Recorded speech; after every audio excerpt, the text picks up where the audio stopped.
নমস্কাৰ বন্ধু বান্ধৱীসকল, আপোনালোকক সকলোকে স্বাগতম জনাইছোঁ দ্য ষ্টাডি এক্সপ্লেইনাৰ ইউটিউব চেনেলৰ আন এটা গুৰুত্বপূৰ্ণ বিষয়ৰ ভিডিঅ'লৈ। আজি আমি এই ভিডিঅ'টোৰ জৰিয়তে আলোচনা কৰিম যে আমাৰ সকলোৰে মনত এটাই প্ৰশ্ন উদয় হৈ আছে এইকেইদিন যে যিসকল প্ৰাৰ্থীয়ে ৫৫০০ পদত ইতিমধ্যে এপ্লাই কৰিলে সেইসকলে পুনৰবাৰ ৪৫০০ পদত এপ্লাই কৰিব পাৰিবনে নাই, যদি পাৰে কেনেকৈ কৰিব বা পাৰিম নে নোৱাৰিম, যদি এপ্লাই কৰি দিওঁ কিবা হ'ব নেকি, আগৰ যি এপ্লাই কৰিছিলোঁ সেইটো কেঞ্চেল হৈ যাব নেকি, এনেকুৱা ধৰণৰ বিভিন্ন প্ৰশ্ন আমাৰ মনত উদয় হৈ আছে। গতিকে আমি এই ভিডিঅ'টোৰ জৰিয়তে আজি সেই প্ৰশ্নসমূহৰ উত্তৰ দিবলৈ আপোনালোকক চেষ্টা কৰিম, সেয়েহে ভিডিঅ'টো শেষলৈকে চাই থাকক।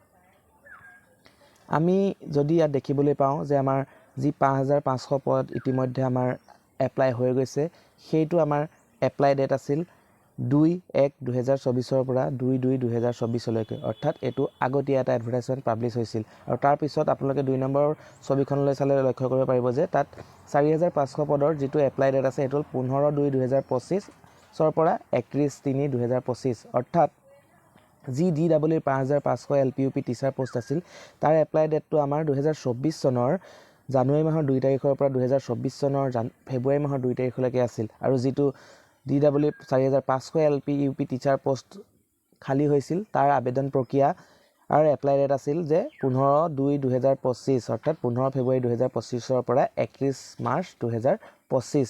যদিও বা ৪৫০০ পদৰ বিজ্ঞাপনৰ যি আবেদন প্ৰক্ৰিয়া তাৰ ডেট কিছু কাৰণত পিছুৱাই দিয়া হৈছিল, ৮ তাৰিখৰ পৰা ষ্টাৰ্ট হৈছে, তথাপিও যিটো এডভাৰটাইজমেণ্টত আমাৰ ডেট প্ৰথমতে উল্লেখ কৰিছিল সেইটো হ'ল আমাৰ ২০২৫ চনৰ ৩১ মাৰ্চ তাৰিখলৈকে।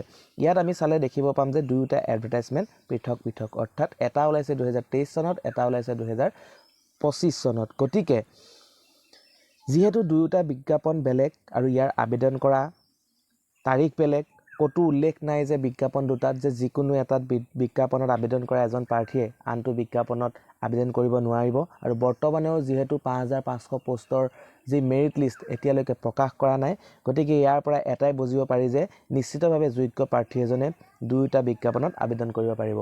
এতিয়া ইয়াত এটা কথা আহি পৰে যে যিজন প্ৰাৰ্থীয়ে ৫৫০০ পোষ্টত ইতিমধ্যে আবেদন কৰি থৈছে তেওঁ ইতিমধ্যে মেৰিট লিষ্ট এতিয়াও প্ৰকাশ কৰা নাই, গতিকে তেওঁ ৰিস্ক ল'ব নিবিচাৰিব যে ৪৫০০ পদত আবেদন নকৰোঁ, মোৰ নামটো মেৰিট লিষ্টত ৫৫০০ পদতেই আহিব, এনেকৈ কোনো সঠিক হৈ থকা নাই।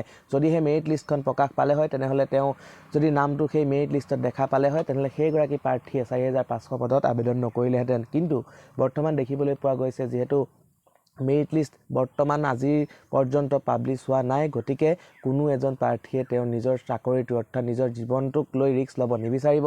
সেয়েহে আপোনালোকে ইয়াত দেখিবলৈ পাব যে এজন প্ৰাৰ্থীয়ে দুয়োটা এডভাৰটাইজমেণ্টতেই এপ্লাই কৰিছে।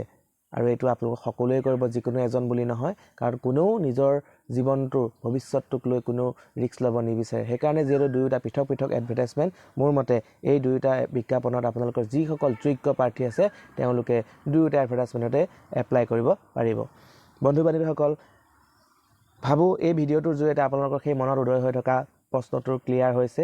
আৰু আজিলৈ ইমানেই। যদি আপোনালোকৰ বেলেগ ধৰণৰ টপিকৰ ওপৰত ভিডিঅ' আপোনালোকক প্ৰস্তুত কৰিব লাগে তেনেহ'লে কমেণ্ট কৰক। কি ধৰণৰ টপিকৰ ওপৰত আপোনালোকে ভিডিঅ' চাব বিচাৰিছে কমেণ্ট কৰক। আজিলৈ ধন্যবাদ।